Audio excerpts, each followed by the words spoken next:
could upload the videos in YouTube. So Hussein knows it, and he was a student here. And Joseph, I think you were also here, no? Joseph was here. Navi knows here. This I'm trying after how many years,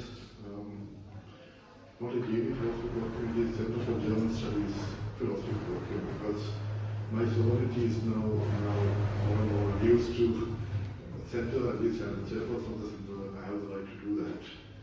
But I'm happy that I can organize it on behalf of my center, the German center, which has a long tradition of maintaining that philosophical rigor. And especially as German center, we have to teach all the German philosophers. So earlier, Professor Thaliath, my professor, he actually started that philosophy course. Professor Thaliath studied in Munich along with Professor Bati. That is the Argentine figure, 68 generation. And his PhD was on Hegel. But in Germanistic, and he published that work in Max Niemeyer. It's a very interesting dissertation. And then he started this philosophy course. And I remember I was a student in CGS with Thaliath, and we were only 6 in the class, and he taught us from Thaliath to Heidegger, and Habermas, and post-modernism. And I'm actually continuing that course, but I don't know how far I can do that.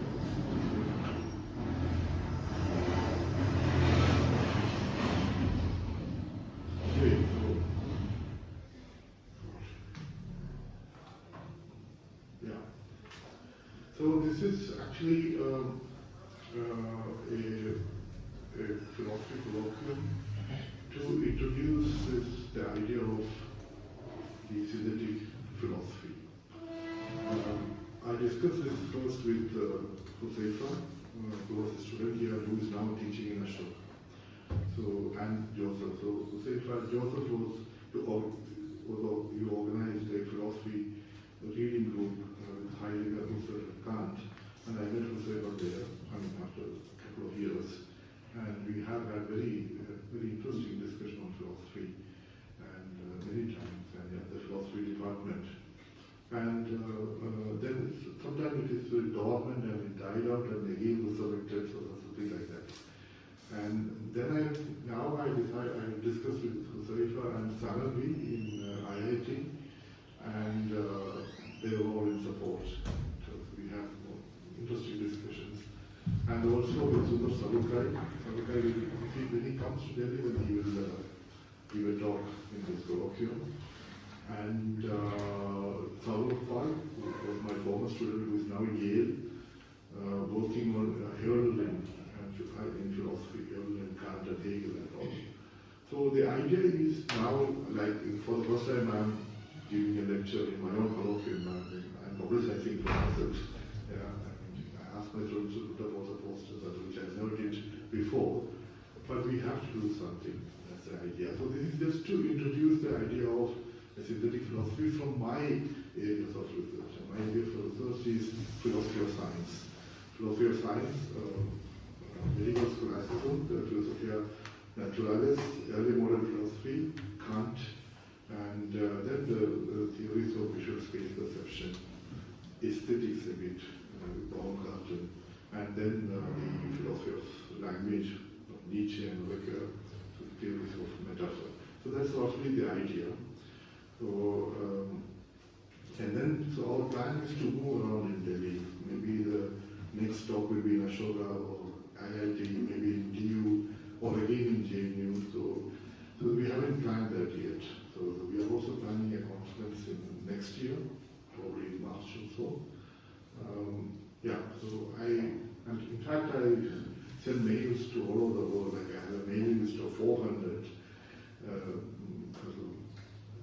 whom I used to send mails earlier, mostly investors. So I got very good feedbacks, and I know that they cannot come. So, and they also know that they don't know that we are in a small crowd, and they might imagine that, oh, okay, it's a big event, but it's not a big event. It's a small event. Yeah. So I'm very happy with that. So most of the students who are sitting here are from the German center, I can see that, and also from the philosophy department, and other centers and schools, and Huzaifa, of course, from Ashoka, and Manish, a former JNU students and the political philosopher now in Delhi. And I was expecting a few more. Unfortunately, Satya cannot hear the class, and Prasanta cannot. Prasanta, because there's apparently some traffic restriction because of the pollution. And Uday has also a class, and Shomo cannot hear, so they were anyway, that's absolutely fine. So I'll try my best to introduce this idea from philosophy of science. So now I feel comfortable because I've discussed it with my students anyway. So I presume that you all know Kant, and especially the introduction to critique of realism and the propaedeutic, this transcendental element, adoption of element, transcendental elemental level, and transcendental aesthetics. So I do have a text, but I'll try my best to speak freely and cover most of the part. Maybe the last part I will read it out. So the idea of the synthetic philosophy, I think, is just like in German we say Entwicklungsgeschichte or Werdegang and all. So the idea came to my mind even as a student. So I was in Freiburg, registered in '97 in Germanistic and philosophy, and then '98 philosophy was my major, that's Hauptfach.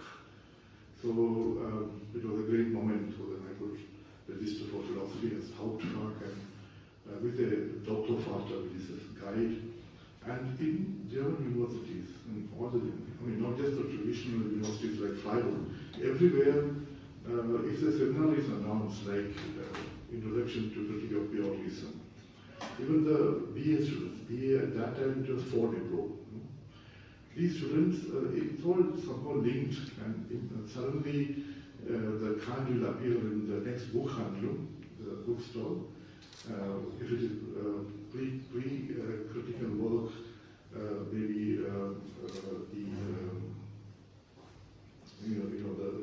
the early works of Kant, but mostly the critique of puritanism.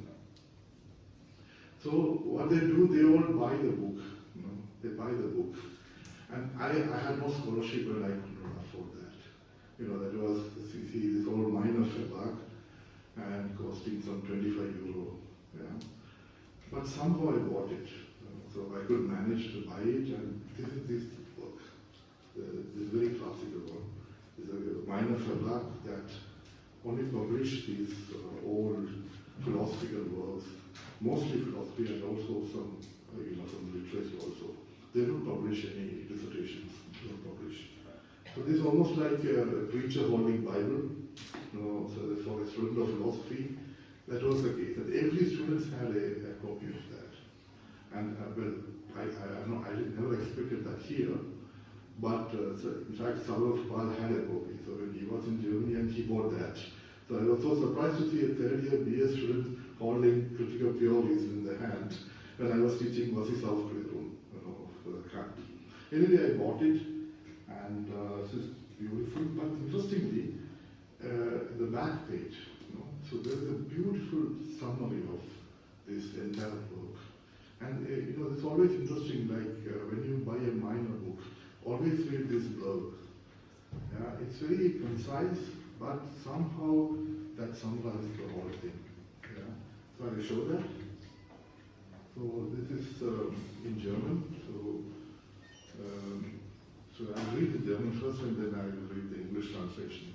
The Kritik der Reihenführung, das Hauptwerk Immanuel Kants, markiert die kopernikanische Wende in der Geschichte der methodischen Ansätze zur theoretischen Grundlegung verbindlicher Erkenntnis. Why I'm reading this? Because I want to show that verbindliche Erkenntnis.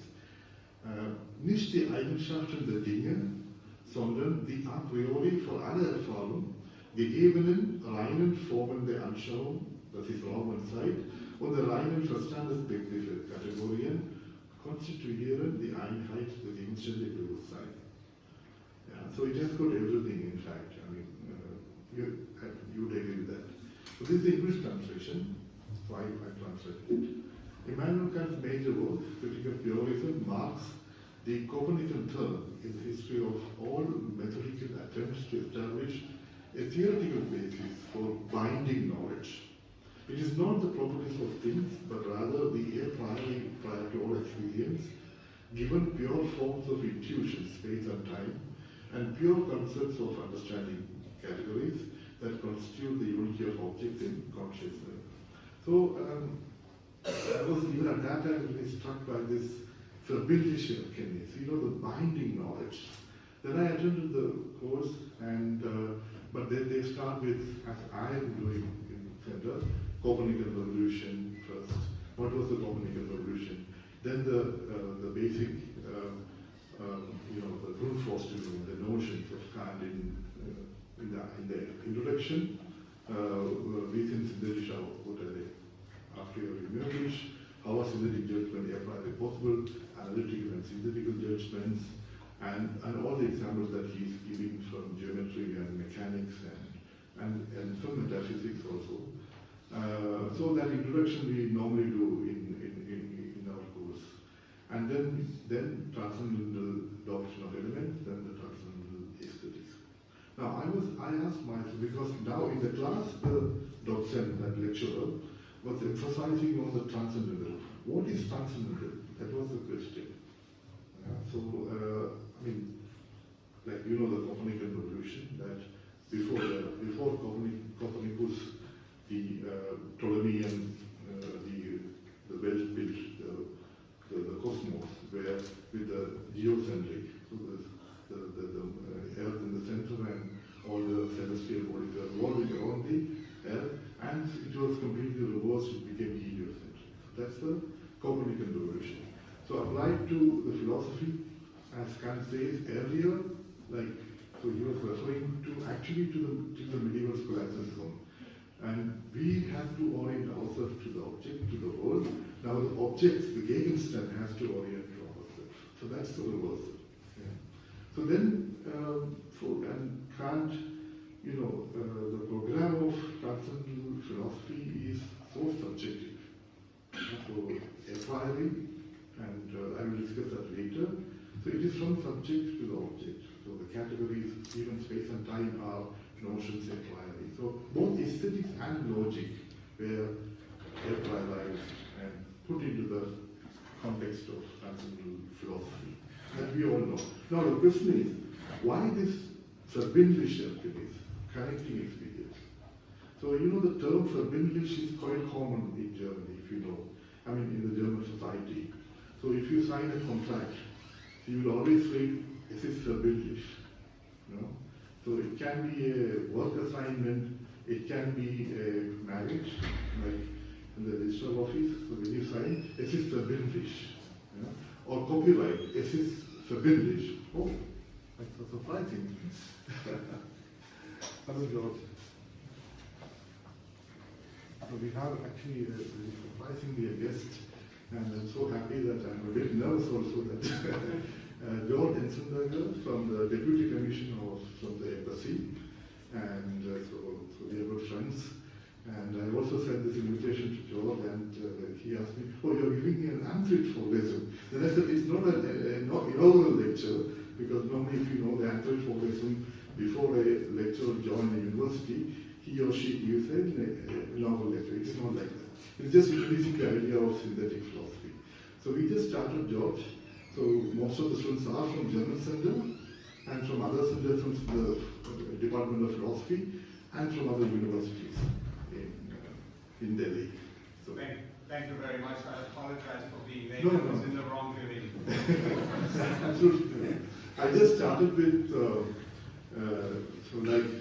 my Studienjahre in Freiburg, where I joined philosophy department as a doctorand, and started attending Kant's Critique of Pure Reason in the pro seminar. So that normally the students buy the original from Meiner Verlag, and so I could also buy, though I didn't have a scholarship, so I spent €25 to buy this, or maybe 40 marks at that time.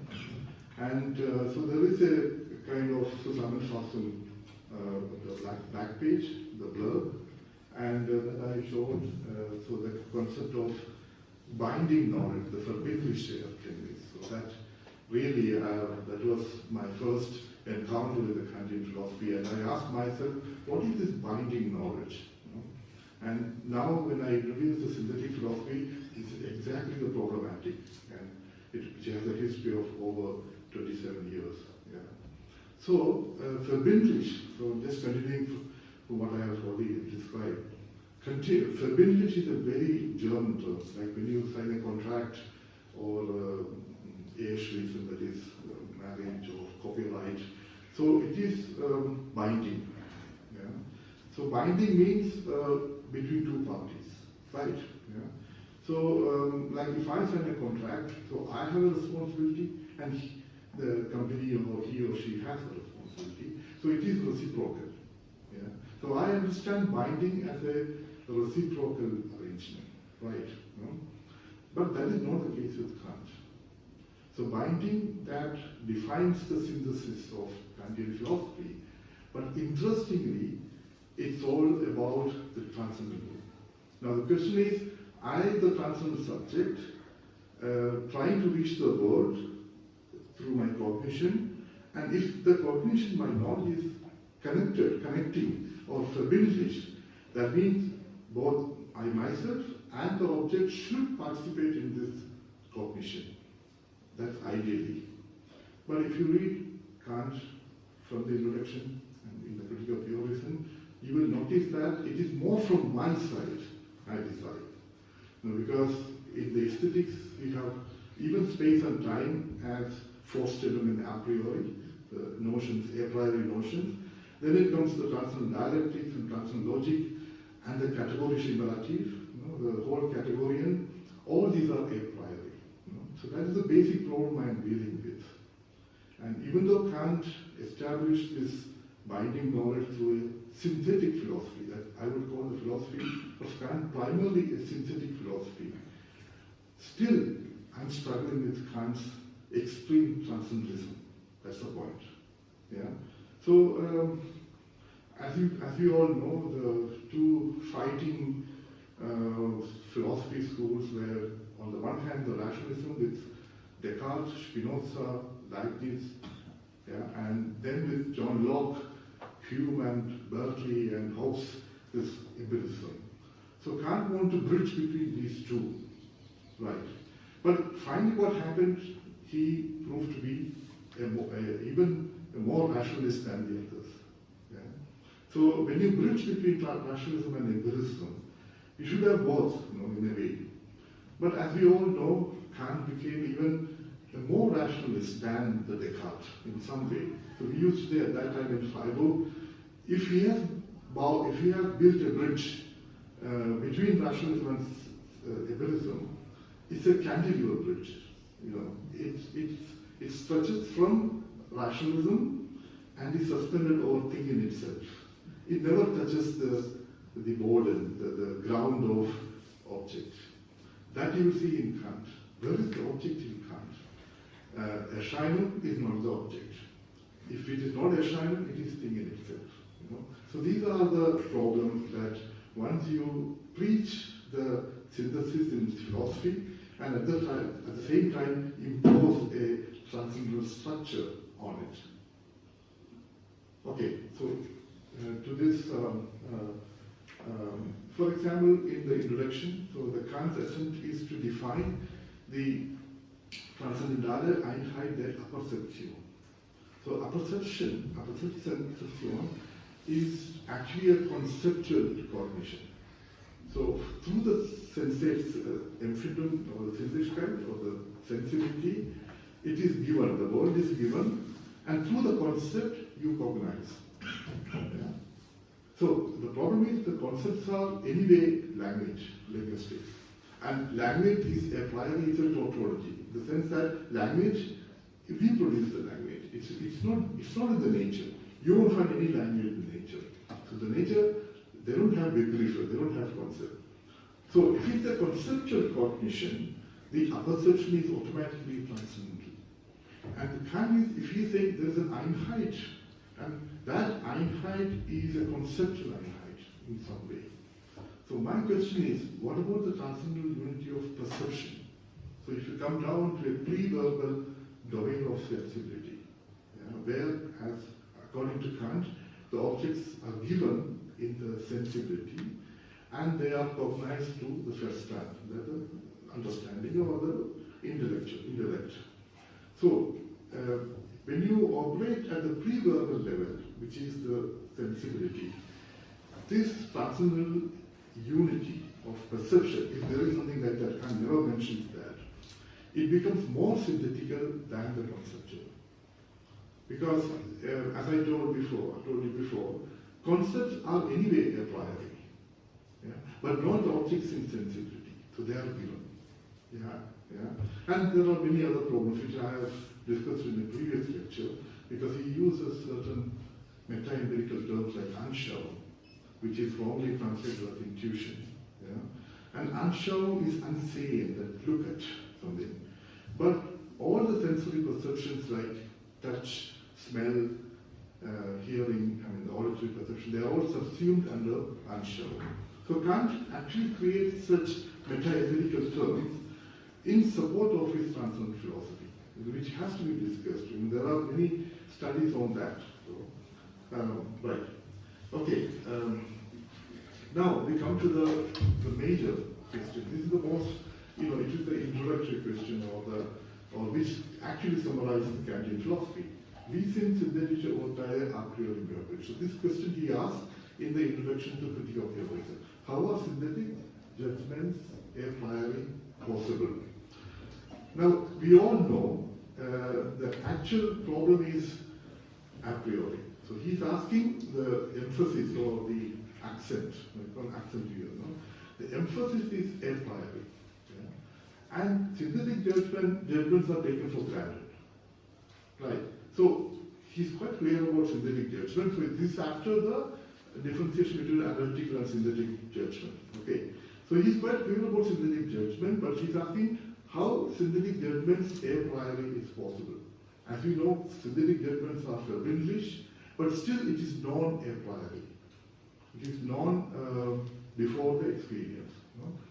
Now the question is, how are synthetic judgments possible? That question he is not asking. So if we say that synthetic judgment a priori is a problem, even synthetic judgment is a problem.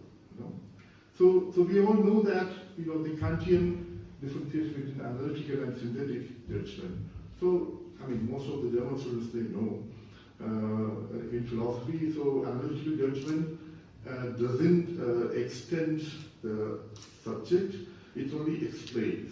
Because the predicate is already there in the subject, mit enthalten in German. And the synthetic judgment, erweitern Urteile, so it extends the subject through a predication. Now the problem is, there is a contradiction in that too. This subject has to be a term, a begriff. Right. But according to Kant, every begriff, every term should contain intuition. And just like the begriff, the terms, the concepts without intuition are empty, and the intuition without concept is blind. So that's what he says. But then he defines, so he starts in the first sentence of the transcendental element, doctrine of element, he defines the Anschauung, which is intuition, in a synthetic way. Because Anschauung or intuition is the faculty in subject that connects the subject with the Gegenstand object. That means the synthetic function of philosophy, his philosophy, is premised on intuition. In that case, even in analytical statement, the subject, through the intuition, is synthetically connected with the object, somehow. So that means it's really, like I'll show you the next one.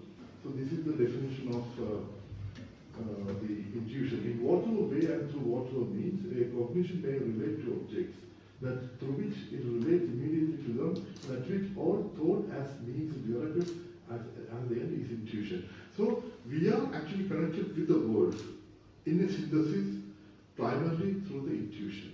and every term should contain this intuition, irrespective of if they are analytical or synthetical. Yeah? So in that case, if you include the intuition, these analytical statements will naturally become synthetic in a certain sense. Kant is right in the definition, that predication in analytical judgment is different from the predication in the synthetic judgment. But if you include or incorporate the intuition, that synthesis is self-established. Means obvious. Yeah? So this distinction between analytical and synthetical, it becomes blurred in some way. So what I am saying is actually I borrowed from my classmate. So my friend, one Korean girl, was very quiet, who hardly opened her mouth in the colloquium. So we had a long colloquium for particular reason. And then one day I asked her, what are you doing? You are not anywhere, you are not saying anything. And she was a bit hesitant because obviously her German was not that good, and also the English. Yeah. But I found out that she was a favorite of Gerald Klaus, who is our Kantian professor. And her research was exactly this. She had problem with this kind of distinction, analytical and synthetical. It's the most fundamental objection you can ever make in the Kantian philosophy. That's how the research is done in a German university. I just want to say, because you have to really fight with the philosophers in the theory itself. So I am convinced of that, and later when I worked on language and Kant and all this meta-empirical term, I became more convinced of this. Okay, so this is the other quote in the beginning. So the thoughts without content are empty, and intuitions without concepts are blind. So it is the etc. etc. So including the intuition, including that factor of sensibility, the cognition becomes automatically synthetic. So why I'm so repeatedly saying this, because this is actually kind of, to my mind, is a weak point in Kant's definitions of the fundamental terms in transcendental aesthetic. At the same time, it's still in support of a synthetic philosophy. All right, yeah. So it's a synthetic nature of concept, which is the begriff, synthetic nature of the concept. So the begriff itself is synthetic. Yeah. So then you divide between analytical and synthetical, there is a problem. Yeah. So of course, as we all know, that differentiation between synthetic and analytical is strictly within the context of language only. Yeah, but he's not including the intuition in that. Okay, and now we're moving to the second point.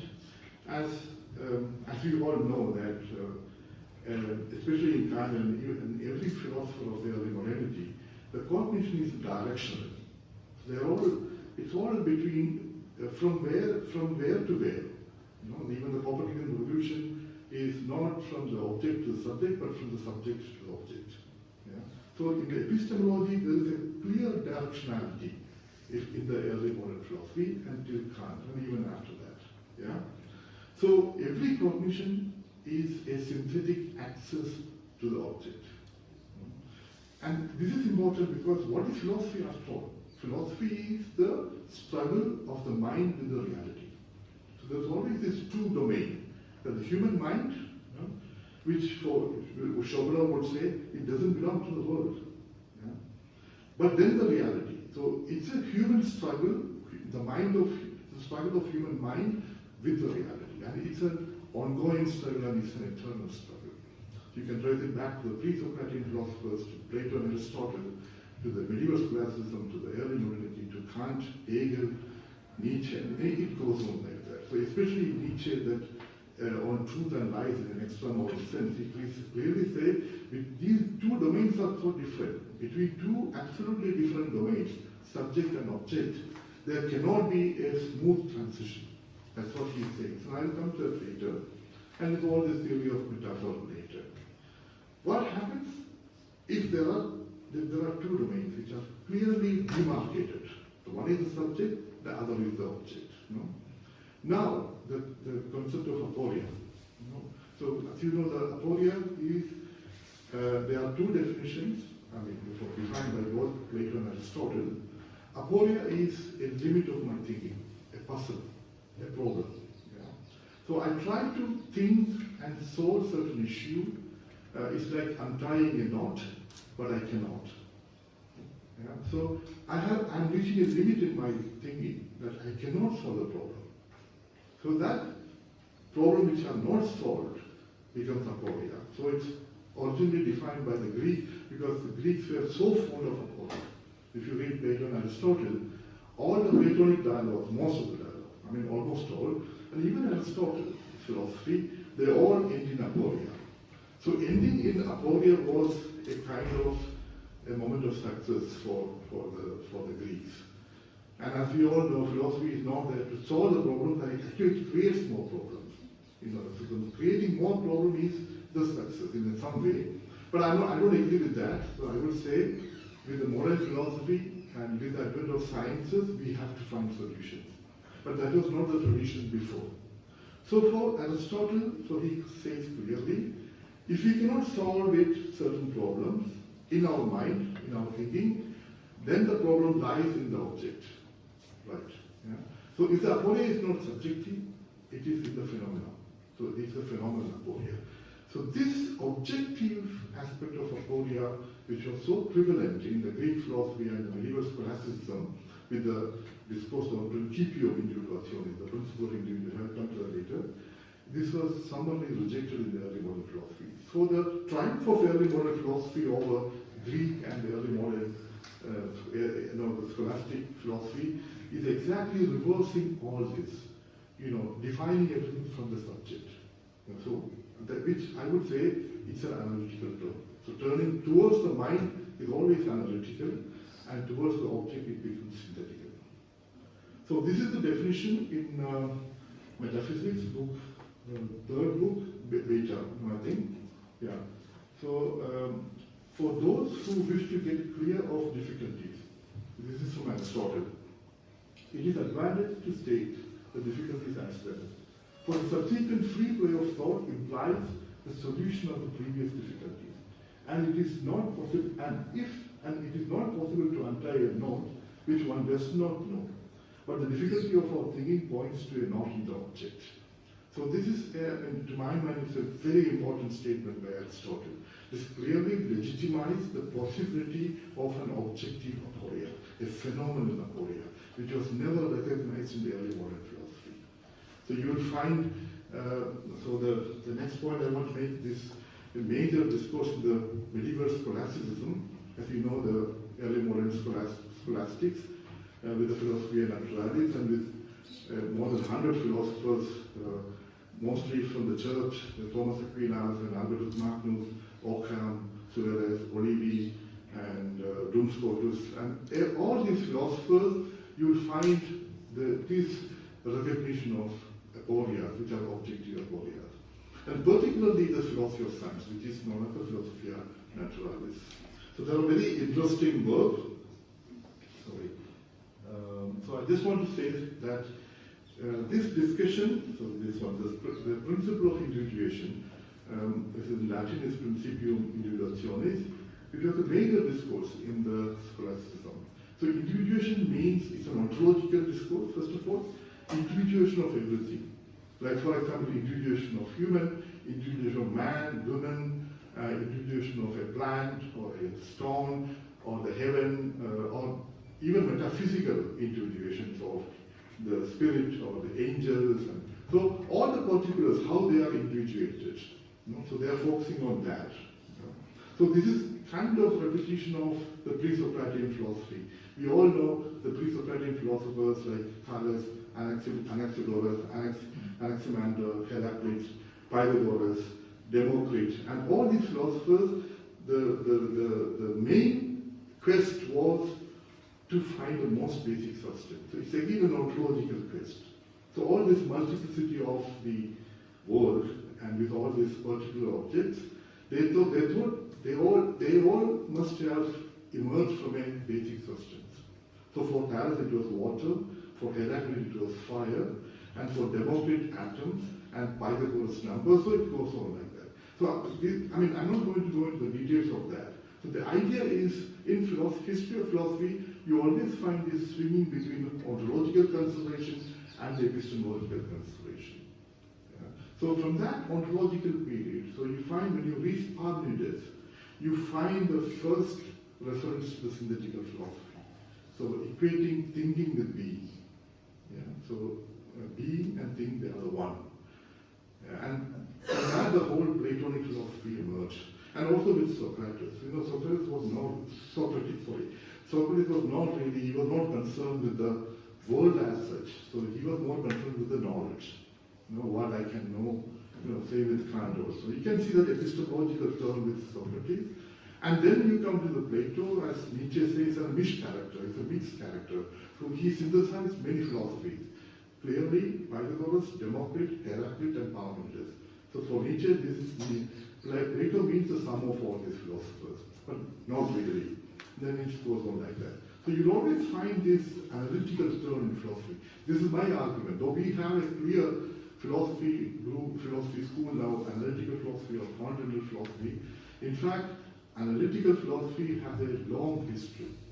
So there were many analytical turns in philosophy. It is not something new. Yeah. So whenever the philosophy moves to the subject and the mind, it becomes analytical. Yeah, something.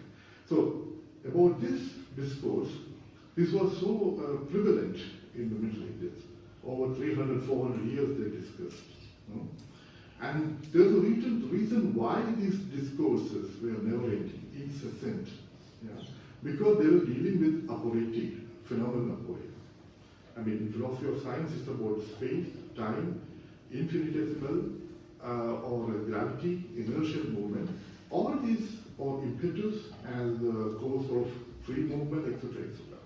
So all these phenomena, aporia, if you have problems as your object of observation, object of investigation, anyway you are going to solve that, right? Yeah. But they were trying their best to find, you know, especially there's a long history of the theory of impetus, and later worked on by Pierre Duhem and Anneliese Meyer, and also from Germany, there are many studies on that, about which was the proto-form of inertia. Anyway, these are all from my area, so I have to restrict myself not to give too much emphasis. Anyway, what happened was, this is a quote from an interesting work.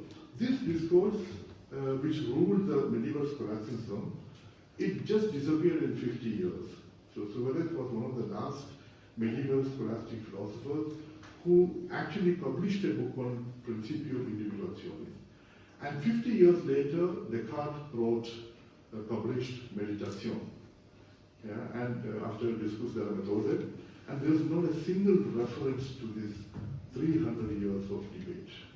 This is exactly the philosophical strategy. You know, philosophers never lie. They don't tell lie. Okay, but they actually lie by avoiding the premises. So you can tell lies in various ways. Either you tell lies or you just ignore the certain things as if they don't exist at all. This is exactly what happened with Descartes. Why he ignored Principio Individuationis for the discourse on individuation? Because it was not possible. Because for Descartes, he introduced the method of negation, as we all know. Yeah? Negating from an object all the subjective attributes, secondary quality, and finally appropriating everything to subject, and the outcome is there is res cogitans and res extensa. So it is extremely reductionist. When you deploy the method of negation, and all the philosophers after Descartes did that, you cannot include individuation. Because what you are negating is actually the individuation. Yeah, so I have reference to that. For example, when I use that in my class, the color is subjective, right? Yeah. So what Descartes does in the method of negation, he's saying that color is subjective and that is not in the object, so I take it back. Yeah. So he claims everything back, the color, sound, smell, and everything, and the other subjective attributes. So it's an extreme form of reduction. In fact, earlier, I do think I have this, yeah, this is what I explained. This is an interesting quote from Anneliese Meyer. For scholasticism, the qualitative secundae arise from the primae, that is primary, in the object, and not, as for the later ones, the perceiving subject. So you know the primary and secondary qualia. So primary quantities are later log add to that, extending Descartes, space, time, and spatio-temporal properties like movement, number, etc. So all these are primary qualities. Secondary qualities are color, taste, sound, and all. Yeah. So, but for the scholastics, they not deny that they are subjective, but they said if something is color, like a fruit is red, but that redness is in the fruit, not in my mind. So that means I have to incorporate the primary qualia of the distance, space. No? So the secondary qualia are dependent on the primary qualia. Yeah? So you can, I mean, of course, the color or sound or taste, they are all my subjective perception, but they are in the object. They are in space and time. And that also subtly negated by Descartes, but he never rejected it, and by Kant, summarily rejected, completely rejected. So she's saying that the reality was therefore never questioned in traditional philosophy, nor was the representability of the perception of quality.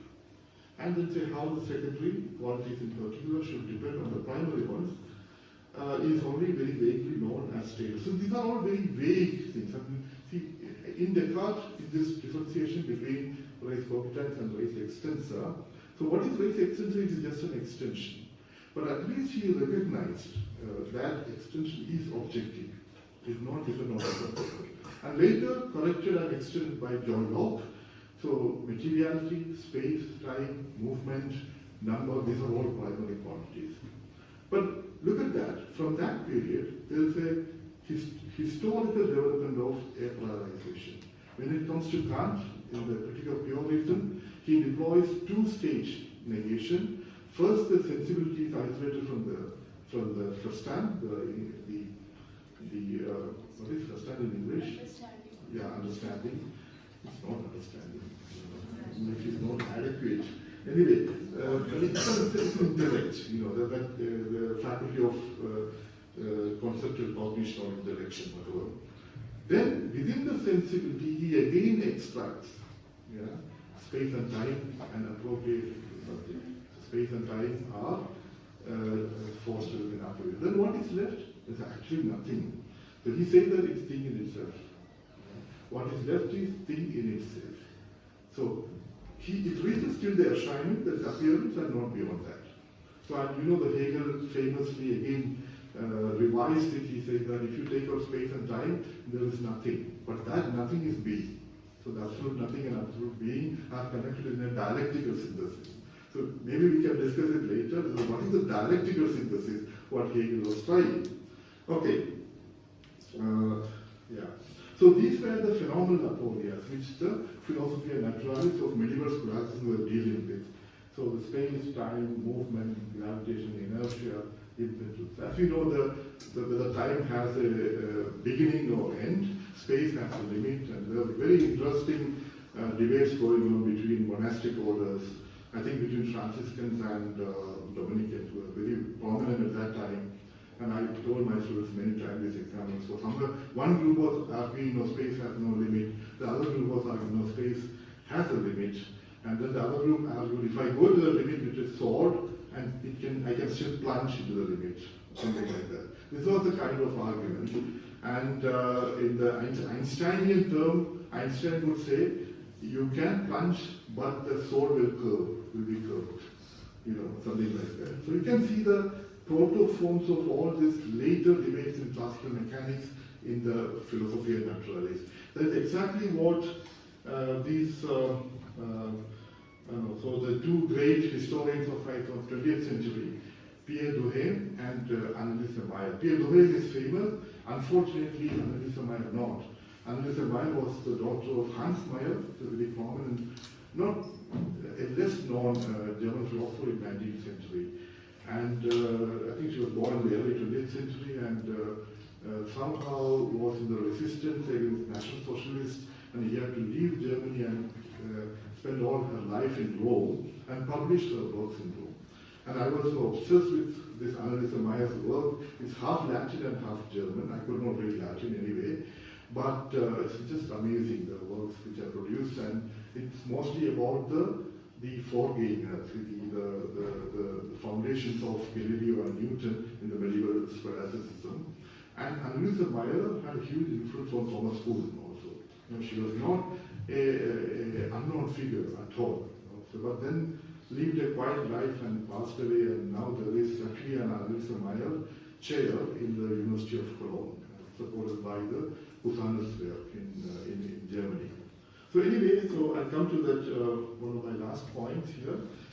So what happens with that medieval scholastic apologetics? It was replaced by an axiomatics. That's the idea.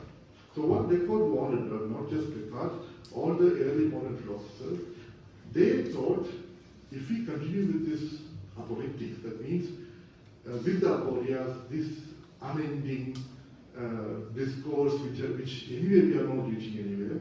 Yeah? So if we accept that aporia of space, you cannot create a theory of space also. If you accept the aporia of impetus, that is the causation of free movement, you cannot create an axiom of inertia, etc., etc. So if you follow Descartes and Newton, what they are doing, it's a kind of zeitgeist, the mathematical formalism, first widely used by Galileo. So it was a kind of paradigm at that time. So they deployed the mathematical formalism, particularly in geometry, and also the arithmetic and algebra, to create axioms. Yeah. So mathematical formalism used in mechanics, that was the axiomatic. So as you know, the Principia Mathematica Philosophiae Naturalis, the mathematical principles of natural philosophy, which is the main work of Isaac Newton. What was Newton's claim? He didn't discover anything new. I mean, at least the first axioms. They are all proposed by Johannes Kepler. Yeah, all of them, whether it is the elliptical orbit or the law of inertia, the inertial movement, etc., etc. Even the universal gravitation, it was proposed by Robert Hooke.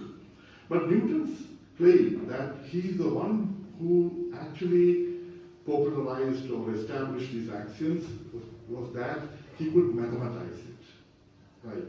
Yeah? So he was the great mathematician he was, and he could mathematize the area law, he could mathematize the elliptical orbit, and also the law of inertia, or the inertial movement also. So, interestingly, these axioms are just explanation. So that's a famous critique by Bertrand Russell. So Russell was saying, what are these axioms? They are only description, they are not explanations. So, like for example, the axiom of inertial movement. So Newton's law only says that a body moves uniformly and in a straight line as long as an external force is not acting on it. But why the body is moving in a straight line and that too uniform? There was no answer. Same with the universal gravitation. So the body is attracted to the directly proportional, what is that? Proportional to the mass and inversely proportional to the distance between them, etc. So that was actually proposed by Robert Hooke, actually. But Newton said all these so-called discoveries by Robert Hooke and Kepler were just guesses. They just guessed. No, we can question that. There's no guess like that. And he was the one who could mathematize it and made it into axioms. So, but the point of this axiomatics, the axiomatics replaced apologetics. That means the axiomatics put an end to the apologetics. So once you have the axiom, thank you. Yeah. Once you have the axiom with a mathematical framework, you cannot go beyond that. So it's enough. Right.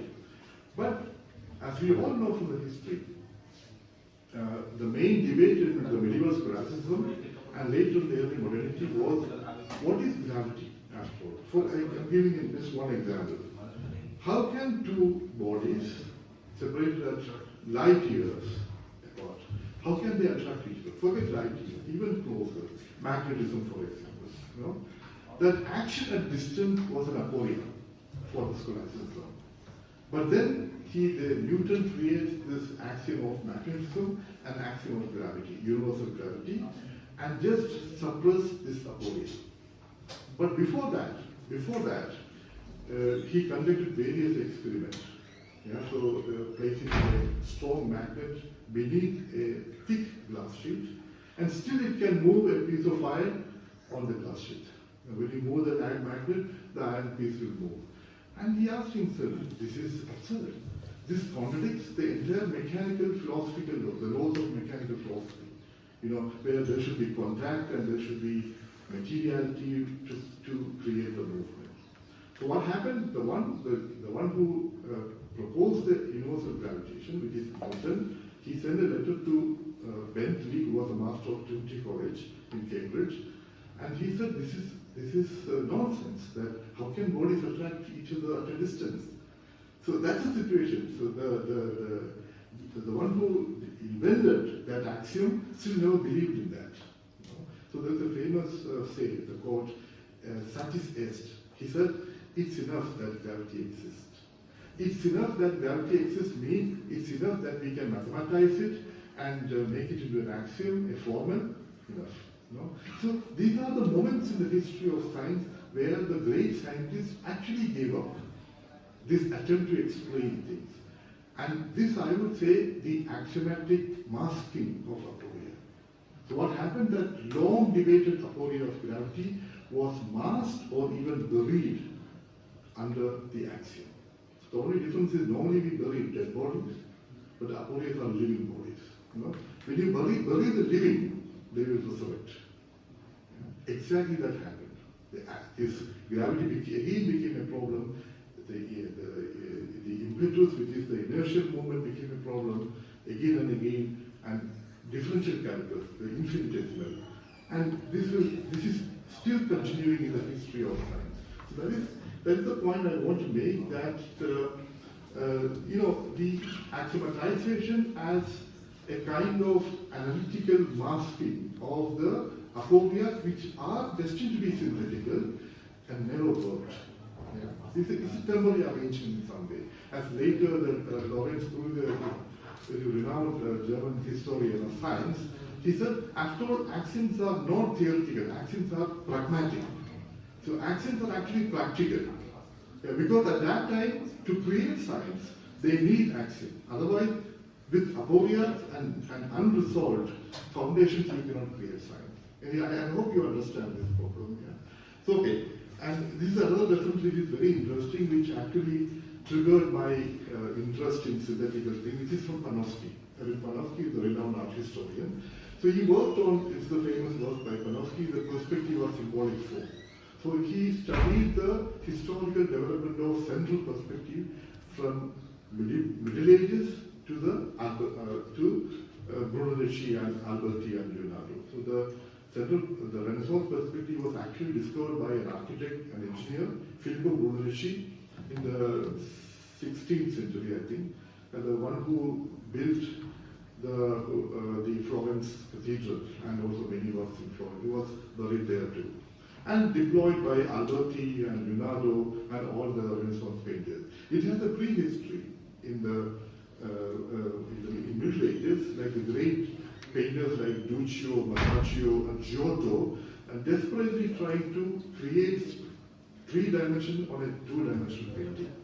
So they had various vanishing points. So if you have different vanishing points, the image will be distorted. They could not find out that one vanishing point, which only the Filippo Brunelleschi could do. Anyway, that's the history of this study. But interestingly, what Panofsky is a seminal work anyway. So Panofsky has identified this historical transition of a synthetic space into an analytical space. So that synthetic space was actually from the Greeks. As you all know, the Greeks' geometry was synthetic geometry, not analytic geometry. So, for example, Aristotle, how Aristotle defines dimension, not like length, breadth, and the height, depth. So for Aristotle, it is front and back, top and bottom, left and right. So it was more aggregate. It was a geometry of aggregate space, confined into a form. So these 6 dimensions will define a body. Yeah? And there are many other examples like that. From that, the Descartes introduces the analytical geometry. And you know from an oligo, from a central point, there are 3 axes. The x, y, and z. So the length and height and breadth. And that creates a homogeneous space and also a analytical space and an infinite space. So then he is applying or he's finding analogies in the plastic art and mechanics and many other things. So it's a very interesting work of that transition, how that transition happened. Okay, I'm not going to read that at all. So this I have already explained, the mathematical formal axiomatization of natural phenomena can historically be seen as an axiomatic mastery of the reading of. I'm so sorry, I have prepared a lot of material and I'm not able to, somehow share it with you. If you are interested, I have a paper published and somehow as a preprint, you can read it. Yeah. And another example is how the objective aporias of which were discussed in the Greek philosophy and medieval philosophy changed its nature in the early modernism. So we have this aporia, which were phenomenal aporia, but when it comes to antinomies of like mathematical antinomies, like space and time, as discussed in Critique of Pure Reason, Kant is not giving credit to the object. He's just fixing that into the subject. It is actually an antinomy in the Vernunft, the reason, that we can think both. Space has no limit or space has limit, or time has no beginning or time has a beginning, etc., etc. So what happens is this phenomenal aporia was ignored and it was projected into a subjective aporia. More of this is the subject. Okay. See, and this is exactly what's happening when this analytical term dominates in the early modernity. So interestingly, most of these philosophies, they have some leftover, hinterlassene agitation. So from Descartes, res cogitans and res extensa through the method of negation. That's also very interesting. And for Kant, it's ding and sich. And also when it comes to Husserl, the objects which are bracketed. So they all try either the rational reduction or the transcendental reduction or find the phenomenological reduction. And it's mostly the negation and appropriation either into the subject or to the consciousness, and they don't care about what is left over. Yeah? Something is left over, like the highlight in Husserl, or ding and sich in Kant, or the res extensa in Descartes. Interestingly, the post-philosophies, they grab this leftover, as happened with Kant, like thing in itself, by Schulze, Reinhold, Jacobi, Hegel, Fichte, Schelling, and all of them, including Nietzsche, and they create their own philosophies. But my point is, this leftover is a sign of their ignorance of the world of objects, because there are 2 subjects centered, and these are all analytical terms, I would say. But interestingly, from the leftover, again, synthetic philosophies were created, and including the Hegel's philosophy. I would call it a synthetic philosophy, and the Husserl's also. So this is anyway, I'm not going to explain this because it's again from my research on the visual space perception, and because this is one problem with the internalism, which is also a product of this analytical term, that everything is internalized. So this whole long history of extramission theory and intromission theory, extramission theory by Plato and intromission theory by Aristotle. So I just want to just mention the Platonic position in that. In fact, the one who invented the analytical geometry was actually Plato. So there's a kind of opposing methods in Plato and Aristotle. So for Plato, he starts with a point. The movement of the point creates a line. The movement of the line creates a plane. And movement of the plane creates a body, a volume. And Aristotle is the other way around. The limit of a body is a plane, and the limit of the plane is a line, and the limit of the line is a point.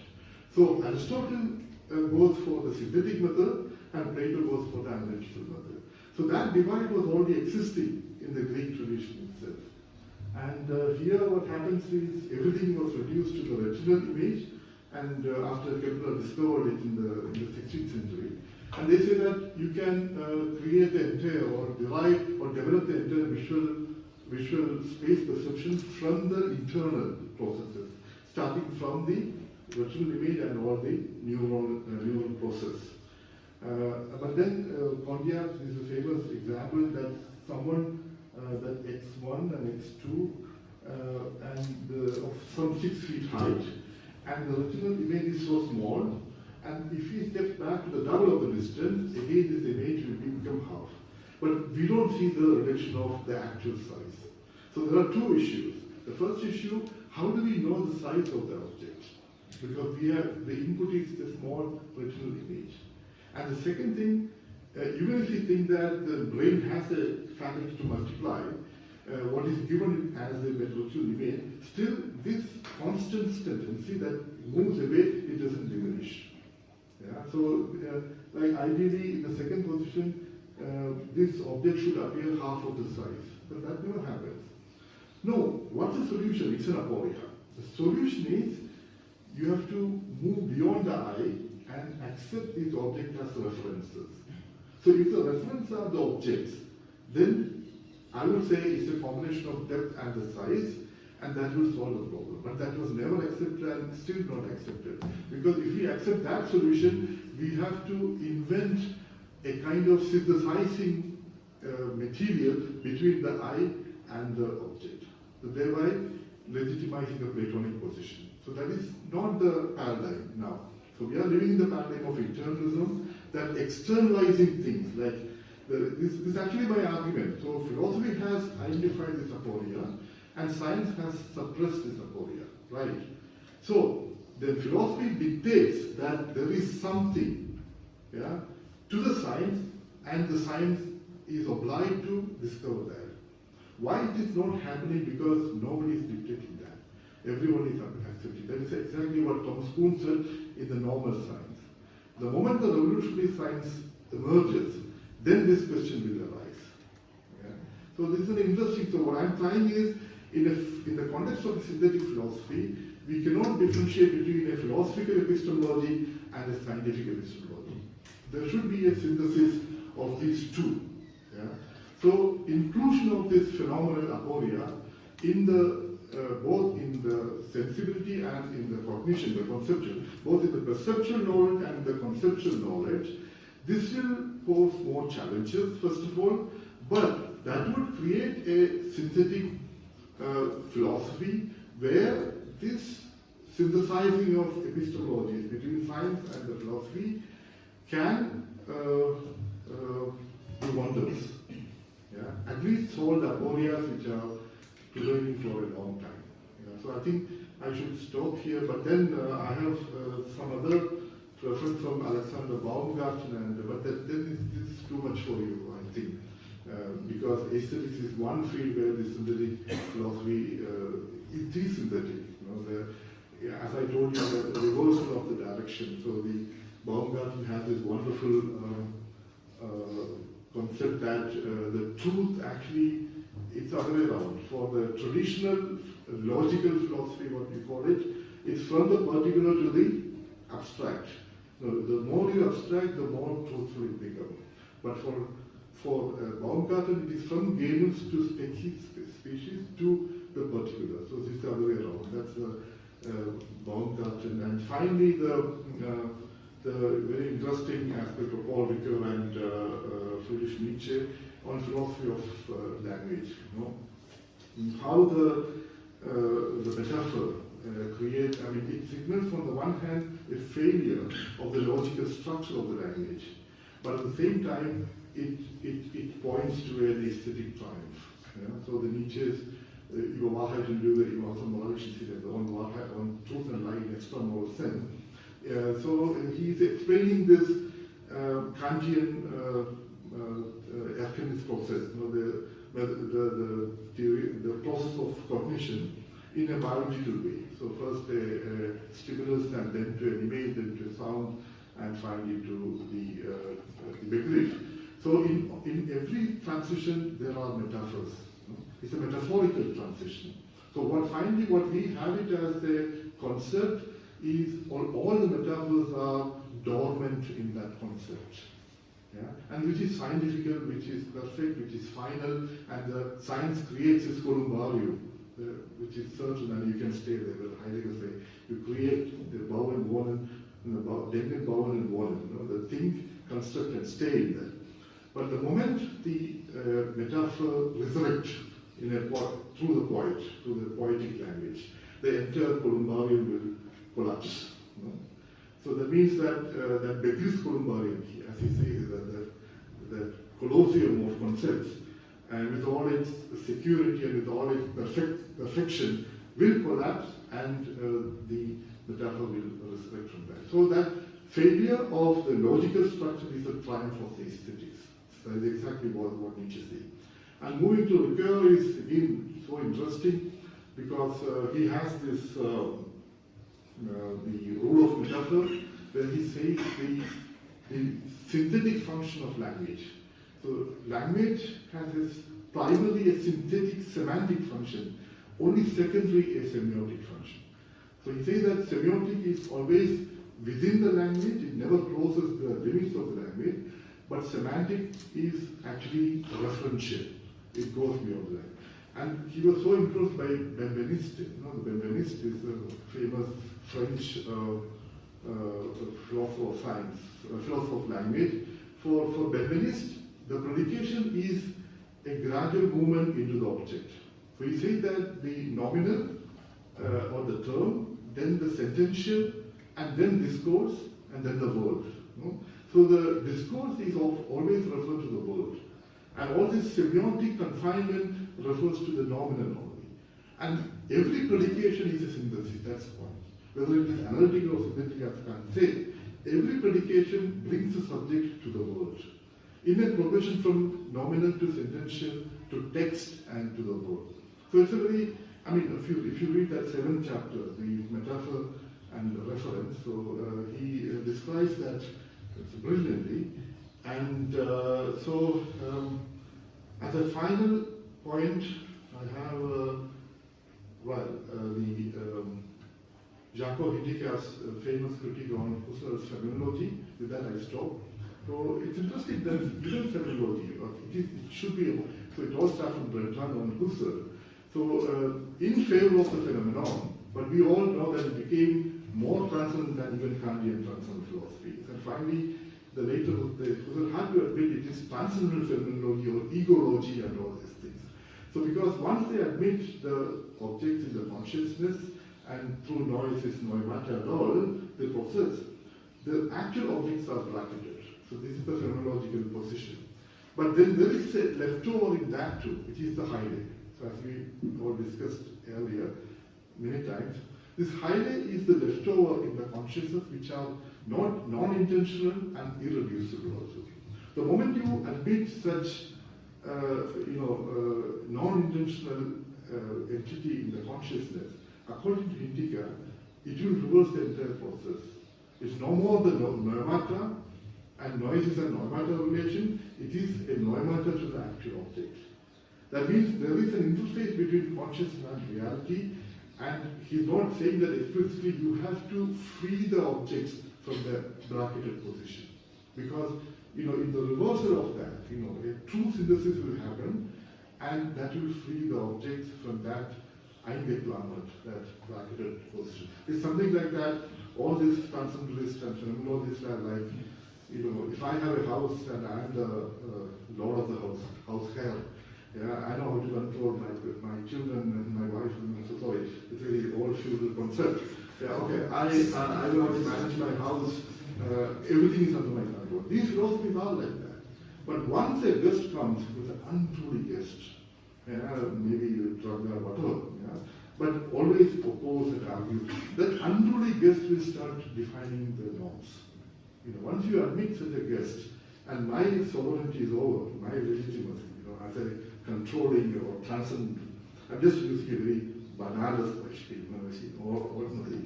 Philosophy always has this danger. Philosophy has created a system, and equally the leftovers also.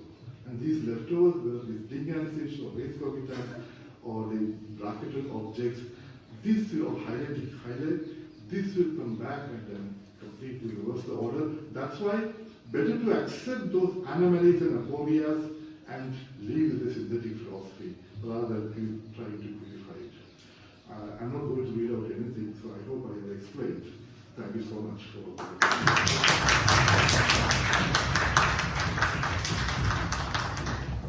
Well, there are a lot of references, and I don't know whether, but then I have written a paper, published in academia, so if you want, you can. Maybe you have your responses. Because the idea is like, mostly I spoke from the philosophy of Frank, that's my area.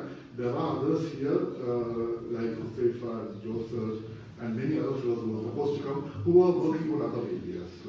So you can contribute to this, if you wish, to this concept from your areas, if you see it, the possibility. We have a mic also.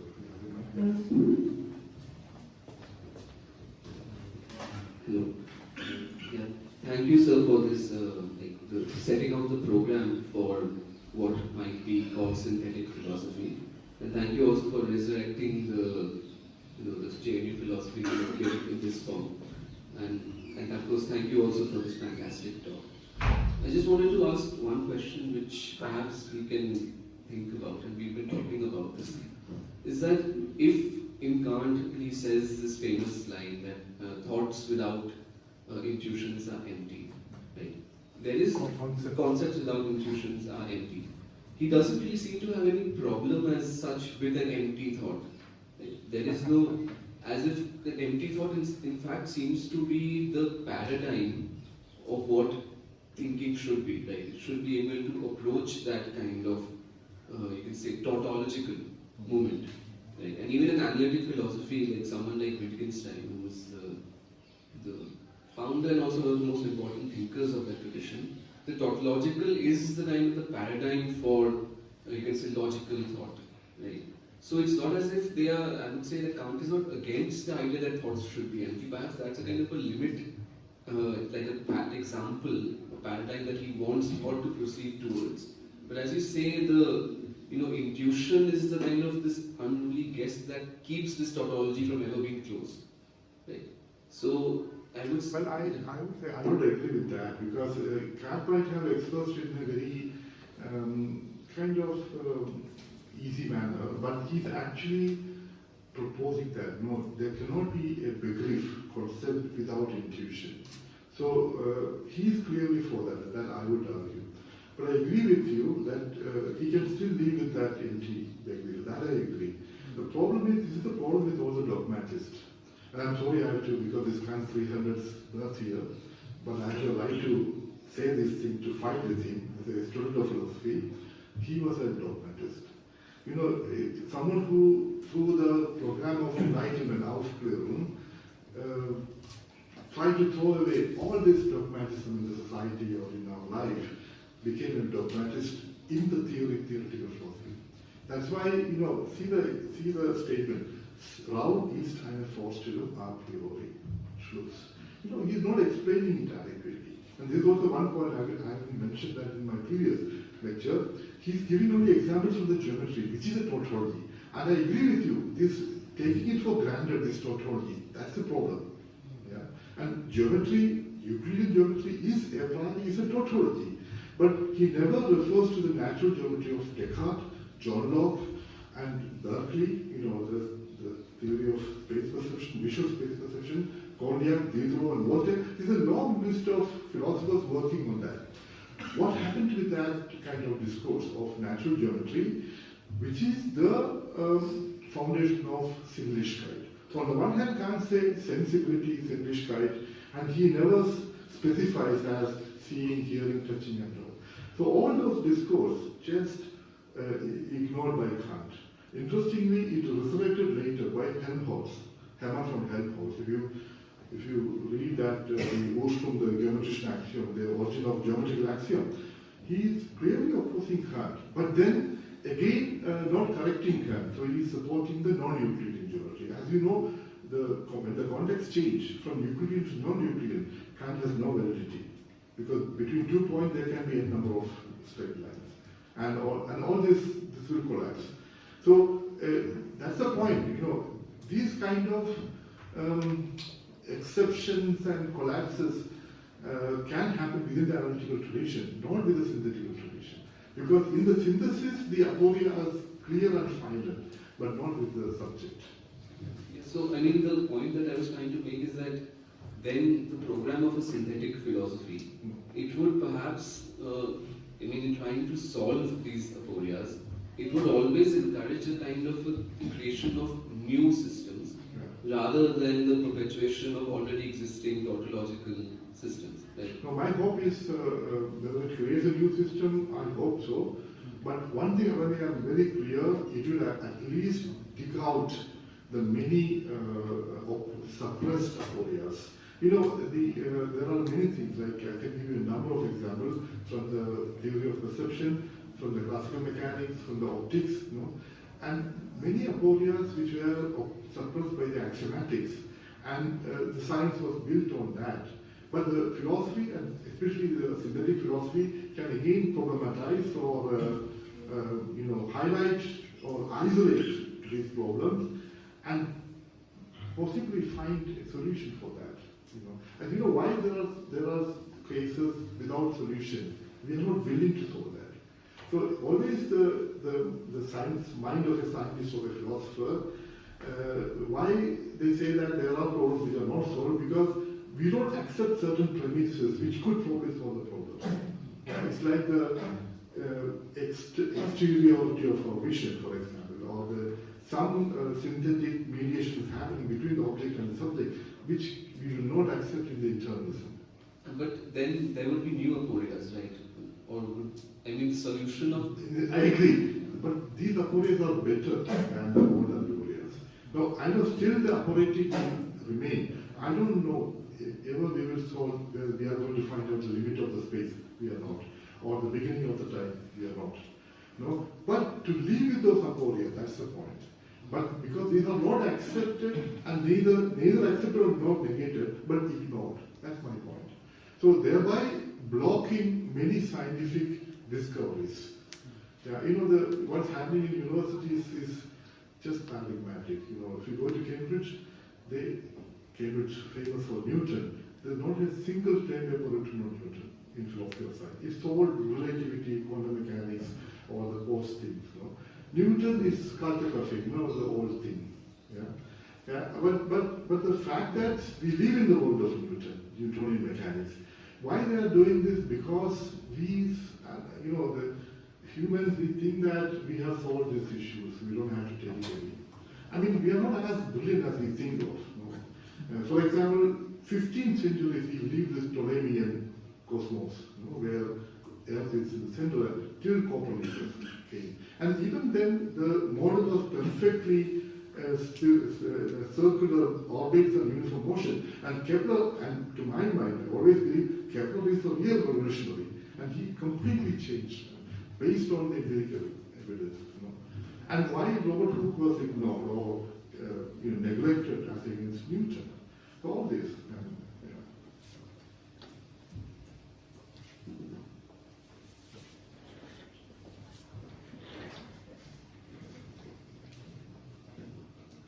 So taking back from Java's point of view, it's more like a continuation of the same point of the question. The very moment you say the entire analytical tradition that we have been following, let's see the treatment Wittgenstein gave to the term language. That is more in the sense of language combined with words. Now what I want to ask is that as mathematics itself in terms of a system defining a certain things does not have a capacity in itself, innately, to define itself beyond its own means. What it means simply is that if I were to say that 1 plus 1 is equal to 2, then beyond the system itself, the system has no ability, innate ability to define itself. We know this thing works, but we do not know why this thing works. Again, coming back from there only, the paradigm, when we say that we need a new paradigm, it is the language itself. The logic is refined within the system. The reason is defined within the system. I hope I'm able to make it. No, I understand, but I don't agree. That's the problem. Yeah. Again, that allow me to phrase it completely. Then again, these systems in itself, though they are innately fine, they are working, but in sync they are not. Now comes the second part, which in your answer to Zafar you said, which is a good aporia. Would you elaborate on that? Which one? You said, when he said that we'll come up with more aporias in our process. No, actually it's not new aporia. It's only recognizing an old aporia and accepting that aporia. It's not a new aporia. I don't think that new aporias are created. It's always there. But you know, all the aporiatic, the foundation is the object, not the subject. That's the point. So the modern philosophy has created this impression that it's all because of our limits of thinking. Yeah, so we have this aporia. But earlier it was not like that. You know, so why? Because the modern man is not willing to accept his failure. That's a problem. Yeah, so he says that of course we take over this aporia to the subject.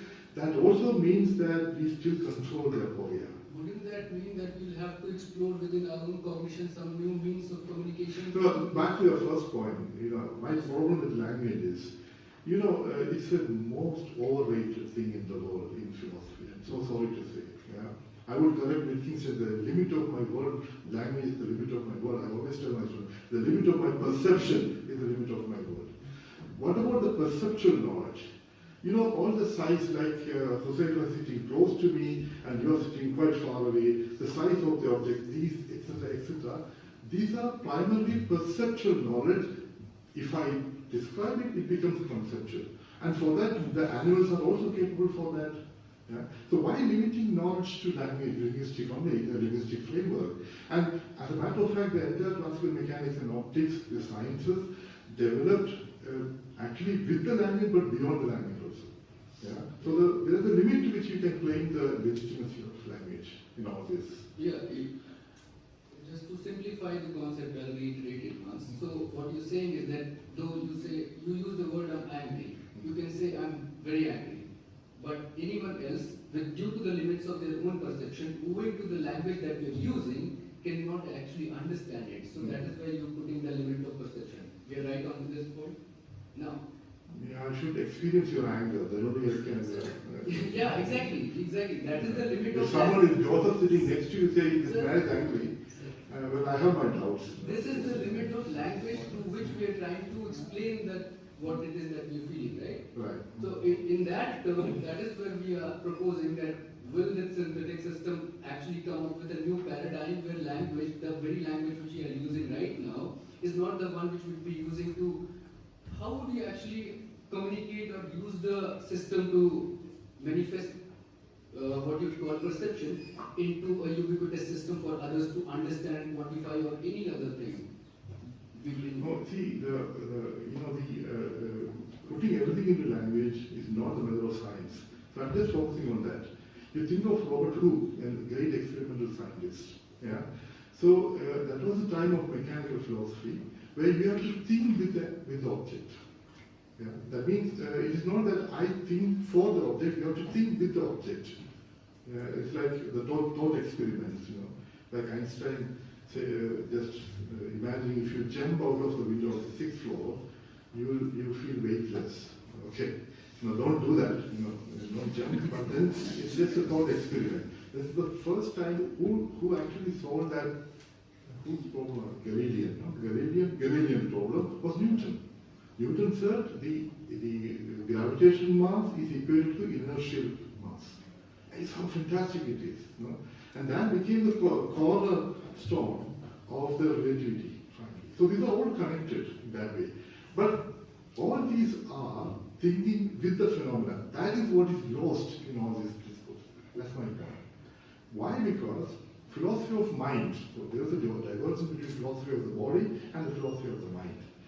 When it comes to philosophy of mind, it is language which is deployed. Okay? But philosophy of the phenomena, there I would say, I have this obsession that perception has a primacy over concept. That's my point. Yeah. Where's the point? I believe so. Can yeah, short. yeah. Thanks for the talk. So my question is regarding the principle of individuation that you briefly talked about. So So I'm curious to know that why is there a complaint that medieval philosophers talked about principle of individuals and in a little bit more detail, and they started the discussion, but we don't find this sort of continuance of discussion in Descartes. Yeah. Because I'm curious to know that because modern philosophy is also known for its advancement of individualism, and individual became quite important. So why do you think that that neglect was there in Cartesian philosophy? And do you think that that sort of neglect continued in other modern philosophy? Well, that's a good question. In fact, I agree with your point. There's a beautiful work by Ernst Cassirer, Renaissance and the Birth of Individual. It's actually the Cartesian or the Renaissance, or that period is the birth of individual, no doubt about that. Yeah? But that is exactly the program of, like Panofsky would say, end of theocracy, which is the medieval scholasticism, and beginning of anthropocracy. From Cartesian is the rule. The rule of man began, but how the man was defined as subject, that's the point. So it is not that individual in the sense that a concrete individual has that principle of individuated. It's a universal human, it's a universal subject. Yeah? That's an abstraction. So it's a quite paradox that the early modernity that against the medieval scholasticism, defining the individual, negating the individual. Yeah.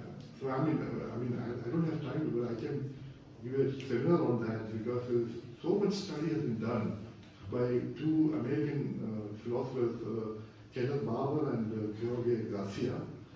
Well, they are ignored because they are in Catholic universities. Normally, the philosophies, they don't care about Catholic universities and all. Yeah.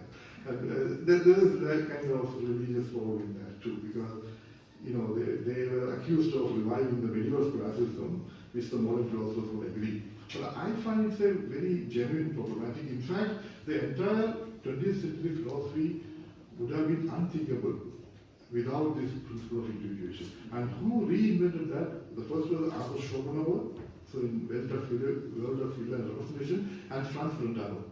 So the Brentano's great objection to Kant was, first of all, the reinvention of intentionality from the medieval scholasticism and the individuation. So that intentional inexistence of object is partly the resurrection of principio individuationis and partly the theories of intentionality.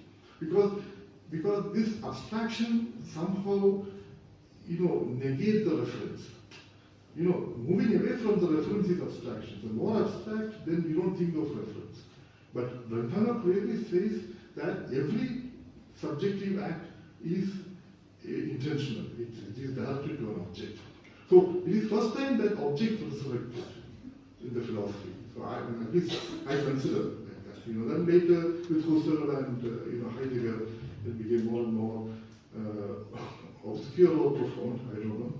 But it is there. But anyway, this is one field which we can work a lot about that. I mean, if you wish, but probably this in German. There's an interesting work by Dominic Perler, who is a professor in Hamburg, about the theories of intentionalities in the Middle Ages. It's a classic work. I don't know whether there's a translation, so it explains the whole issues. Okay. Joseph? Yeah. Switch on the mic. Hello? Yeah. Yeah, so I want to ask about Kant's appeal to imagination and schematism and how the synthetic included judgments are even possible, and how to make sense of this specifically, because I first got this from the scathing critique of neo-Cartesianism from Gillian-Rose. And related to that question, how much of this do you think is a problem of formalism as such, in both in the history of science and modern problems in science? What was that neo-Kantian reference you are I was appealing to Gillian-Rose, this critique of neo-Kantianism. Gillian-Rose is kind of... I'm not familiar with that. Was he critiquing Hermann Cohen? Or? Yeah, she was critiquing Hermann Cohen and... Not Hoffman. No, she was critiquing both schools of Rickert, Heinrich Rickert, the Freiburg school. And it's in her book called Hegel contra Sociology, and she was appealing to an Hegelian historical way of developing social science. So my question was like, how much of this is a problem of formalism as such? Well, absolutely. I worked on Copernican, that's why I know this in my PhD. Concealment Copernican, there's a Babu Schule. Yeah. The whole neo-Kantianism, which was so ruling the second half of the 19th century, and finally dismissed by Heidegger, some call the Heideggerian philosophy.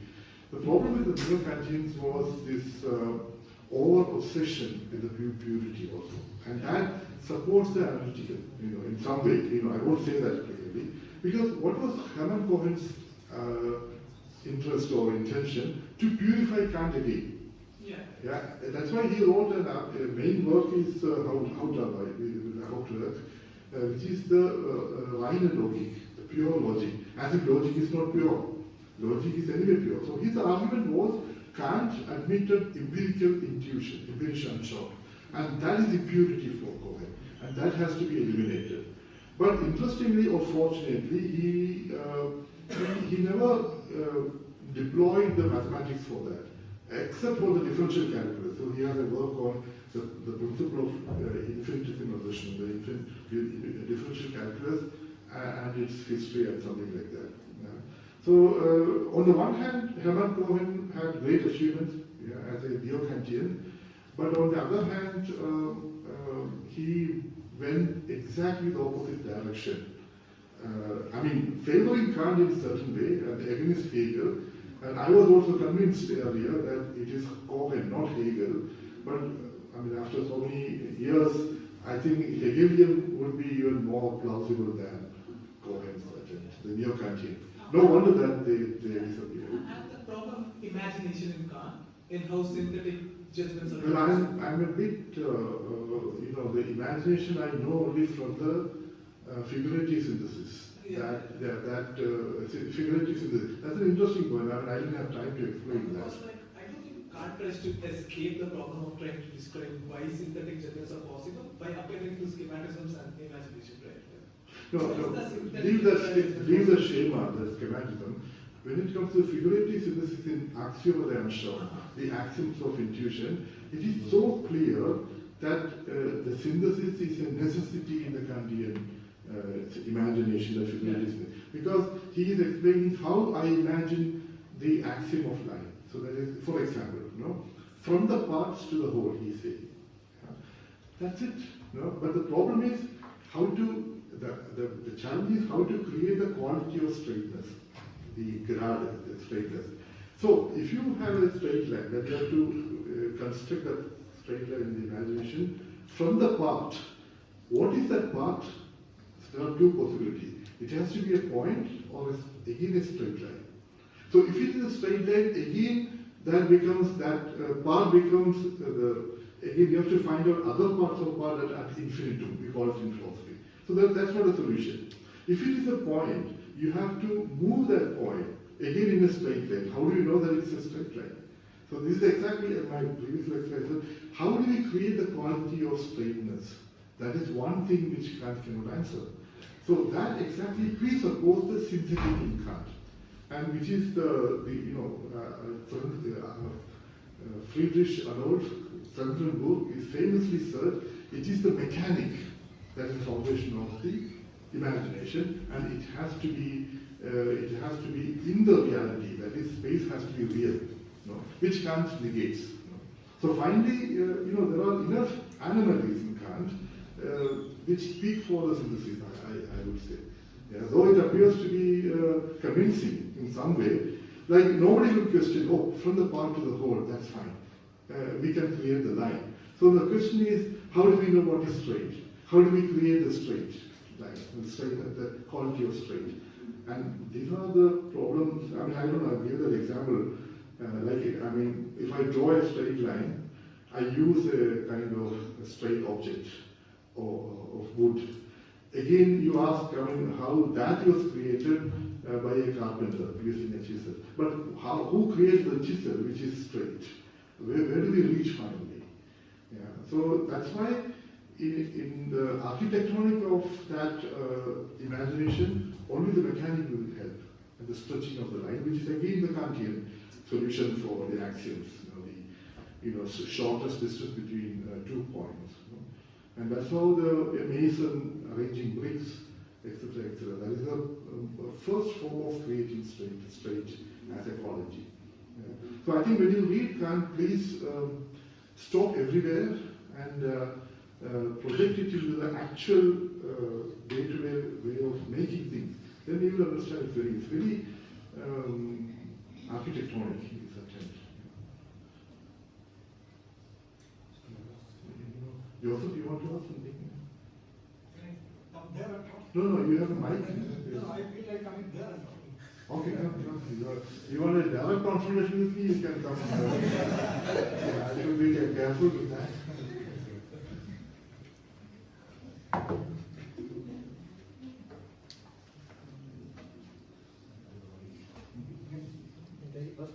Okay, you begin your study. So friends, actually I didn't have any intention to make a comment, but after listening to BT, that's what I call. BT generally means being in time, but it's also Babu. Okay? So this is a kind of passion this person has towards philosophy. And I can say I learned more philosophy from BT and Zaifa than any of my professors in the history of my reading and learning philosophy. Right? I think this particular idea, the concept of a synthetic philosophy, this is what I find in this person. So a person of celebration of aporia. So what's aporia? I never found him arguing for something like certainty, the emphasis on certainty, that I never found him. But he always talks about the need of aporia or the resurrection of the aporia in philosophy. That's what we always had in our reading circles. So I'm Joseph. I wrote a thesis on metaphor in analytic philosophy. It is something that we can't figure out. How can metaphor be there in analytic philosophy? Because it's all about certainty and clarity of thinking. But my task was to define or find a place for metaphor or ambiguity in such a rigorous discipline that emphasizes certainty. But eventually I had to give an analytic explanation of metaphor, where I come to the idea that metaphor is something that leads you to the most relevant things, the most relevant information. So there I say metaphor is all about relevance realization. So in that sense, I even killed metaphor in my thesis. So I'll be writing another thesis maybe later, where I will celebrate metaphor, ambiguity, and so on. So I'm always fascinated by this concept aporia that I heard from BT during our sessions. I think aporia comes, I'm not here to ask any question, but to make some comment. I think aporia, in its clearest form, that I find in Socrates, where the typical example is Euthyphro there. Euthyphro is an expert in making a judgment concerning piety. What's a pious action? So Socrates is asking him, on what basis, on what rules you make such a judgment? Based on what rule you judge an action as a pious action? But eventually, Euthyphro cannot come to any clear definition. He gives only some examples. Pious action is what I do, or what God does. But eventually, the dialogue ends in a kind of aporia, where there's no consensus. So basically, Socrates is leading to the idea that aporia is a kind of lack of clarity, or we cannot know the deeper underlying or the fundamental concepts. But I find that when you come to Plato, Plato slowly kills aporia by bringing the idea of forms. So there's a foundation based on which you make judgment. And when we come to the medieval philosophy, the scholasticism, aporia is killed by the God, where believe that you understand. So if you believe in God, aporia, everything is gone. Then when you come to Descartes, it's gone. There's no space for aporia. And its highest, that I think that we find in Husserl. The kind of both, when you turn inward, and your analysis is the kind of going inward. When you go inward, you create your own world and you get disconnected from the object or the world outside. So in that sense, analytic philosophy is basically a threat to philosophy itself. Philosophy basically is about, I think, from an intuitive perspective, it's about liberation. How to get liberated from the subject-oriented world that you create within. But what happens in analysis? You go inward and do some kind of armchair thinking, kind of solipsistic thinking. I think that goes against the very idea, very purpose of philosophy. Philosophy is not just there to solve the problem, but to ultimately it's to liberate the human beings, to help the human being to get out of the world of the subject-centered world. So that's what I think about this particular point. So I think this particular session, going towards the object by going beyond the subject-oriented philosophy, I think that's the need of our times.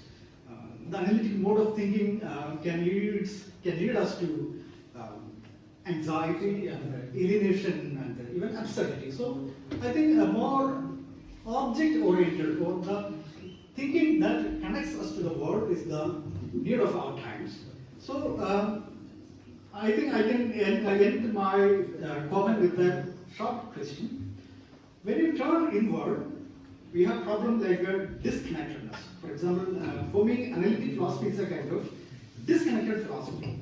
It disconnects you from the other, to the world outside, to the object outside. So when you turn to the object, do you find any possible threat or any possible problem? I think you also came here to wind up the session. So, thanks for that, it's so wonderful. And to start with the last point, you already have threats when you move to the orient towards the object. I mean, but those threats are more humane. You know, not the threats which I think you rightly pointed out. Because, as Nietzsche said, philosophy is not very pure. You know, he like the famous, dictum of Nietzsche, you should always find out why some philosopher philosophize in this way. There must be some intention. What is behind the philosophy and all these things? Some small points like about aporia, I agree because after all, in the theoretical philosophy, nobody wants to talk about aporia, and also in sciences, because these are the problems, as I told you, buried under axioms. It's just like if I have a house of science, for example, I built my house of science out of axiom, and invite you to my housewarming, right? And Joseph comes, and Deva comes, many others come. You are, there's a limit which you can comment on my house, okay? You can say, oh, this texture would have been different, a curtain would have been a different color, or tiles, that's okay, fine, it would have been better, all critiques, or you can appreciate the painting and all. But if you come as a philosopher and dig the foundation and say that the foundation is weak, I will never pardon you for that. Because nobody wants to see the foundation. I worked as an engineer, I know. When you build the foundation, the clients will never visit your site. Because first of all, they don't understand what is going on under the thing. Secondly, it is so ugly to see that these trenches and the bricks and all. After that, they start intervening, and finally it became a problem. About the aporia, I admit, because why some references, because my PhD guide, Colloquium, who is now 88, he in Freiburg, and his PhD was on Pierre Abelard. Is well known, internationally known as a Abelard scholar. But later on, he worked on Aristotle, modal logic, and also modal logic. But towards the end of his career, he again obsessed with aporias. And there is an Antritt formalism, there is an Abschieds formalism, the farewell lecture. And his farewell lecture was in 2000 about the Aporian book, Aporia, the book of Aporia by Aristotle. And I always remember this because I was there with a lot of excitement, because this great professor is now bidding goodbye, saying farewell. And in that lecture, he explained the difference between the Platonic and Aristotelian aporia. Yeah. And a lot of examples he gave and how important an aporia. But finally, his conclusion was philosophy is not going to solve anything. But we have the aporia, so we have enough stuff. That means we have enough subject for summer semester and then winter semester and again summer semester and winter semester. Don't worry, as long as we have the problem, you don't have to worry about the lack of problem. I don't agree with that. Even at that time, listening to him, I never agreed.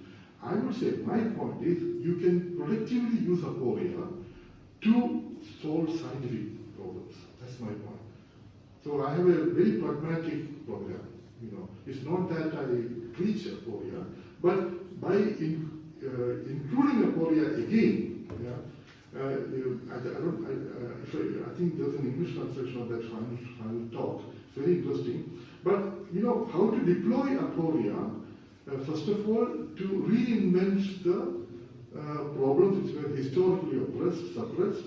Secondly, and find solution. Find solutions for that.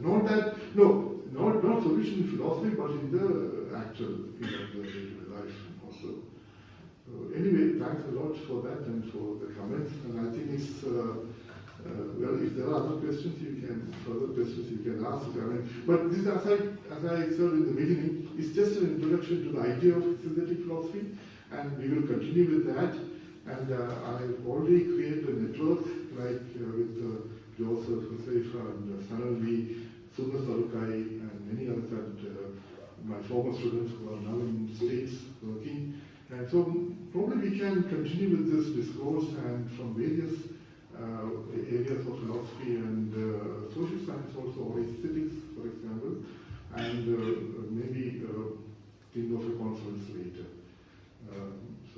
And in fact, as I told you, so I have that poster and I sent it to everyone in the world. And there are a lot of professors in Germany also, and England and America. And I got very good response. So they award this concept also. And published that in academia, and also the response is quite good. But I don't invest much hope, because as you know, the analytical philosophy is still very strong. But I'm not opposing analytical philosophy, and I think Joseph, you should be very careful. You are in a department with full of analytical philosophers, and you are attacking the analytical philosophy. Here you are perfectly all right, that we are the philology, yes, and we do the synthetic philosophy. But I really admire your courage and agree with you also. I think we should wind up now. Yeah? And thanks all of you, and thanks George for coming. And for us it's such an error, a recognition, and it's a very modest venue, but it has a long history of discourse, I must tell you. And two of our dear professors passed away, also Franz Manali and Professor Anil. And at least for the past 10 years, we had wonderful discussions over a chai, and so I'm very nostalgic of this space. As I told, the time passes, the space will remain. And so space should remain, and we should continue our dialogue. I will support that, and now I'm trying to create an international network of this, and Mashallah, we'll see how that will work. Thank you so much.